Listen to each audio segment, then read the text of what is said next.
Окей, ЦСКА отида на финал и всъщност как отборът на Христо не стигна до финал. Между другото, Лудогорец сами си виновни, че през първото полувреме не водиха с 3 гола разлика. Още през първото полувреме разграчани имаха 300% чисти положения и всъщност аз моля как, буквално не мога да повярвам как Лудогорец не водиха с 3 гола на почивката на ЦСКА и разграчани сами си виновни, че отпаднаха от ЦСКА.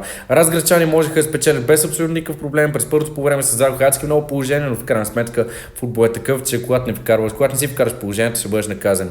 И всъщност другото нещо, което ми направи впечатление е, че Годой Мале, той пича как е професионал футбол плеер. Два пъти излезе 1-1 срещу последен защитник на Лудогорец и се провали.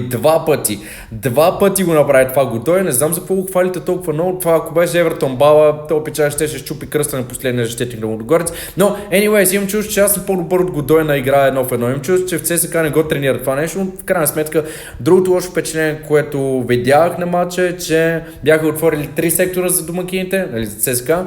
Сектор Г не беше пълен, сектора имаше празни места, сектор В мижева посещаемост, но в крайна сметка най-важното е, че ЦСКА отида на финал. Но, пак казвам, през първото полувреме Лудогорец имаха 100% чисти положения. Ако си ги бяха вкарали, Лудогорец щяха да отидат на финал без абсолютно никакъв проблем. Но, в крайна сметка, ЦСКА на финал.